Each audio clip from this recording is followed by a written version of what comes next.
September 14, 2025 Gurramkonda మరియు మొలకొచ్చూరు market సంబంధించిన ధరల యొక్క సమాచారం. ముందుగా మొలకొచ్చూరు మార్కెట్లో ఇవాళ ఫిల్టర్ పొడికాయలు అన్ క్వాలిటీని మినహాయిస్తే మీడియం క్వాలిటీలు రూ. 210 దగ్గర నుంచి 250, 260, 270, క్వాలిటీ ఉన్న టమాటాలని రూ. 300 దగ్గర నుంచి 350, 360, టాప్ అండ్ టాప్ రూ. 370.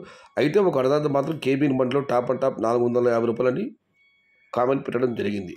టుడే మొలకొచ్చూరు market tomato big level grades only quality tomatoes ₹300 starting rate, ₹370 ending rate, top and top ₹450 only 1 or 2 items and medium quality ₹200 to ₹280. ఇక గుర్రంకొండ మార్కెట్ విషయానికి వస్తే ఇక్కడ శరామామూలు ఫిల్టర్ పొడికాయలు అన్ క్వాలిటీలు మినహాయిస్తే క్వాలిటీ ఉన్న కాయలన్నీ ₹320 నుంచి ఆరంభ ₹320 నుంచి ₹370, ₹380, టాప్ అండ్ టాప్ ₹400 నుంచి ₹410, మీడియం క్వాలిటీలు ₹220 దగ్గర నుంచి ₹320. Today Gurramkonda market tomato big level grades only quality tomatoes ₹330 starting rate, ₹410 ending rate, medium quality ₹230 to ₹320. ఇది ఈరోజు గుర్రంకొండ మరియు మొలకొచ్చూరు మార్కెట్కు సంబంధించిన ధరల యొక్క సమాచారం.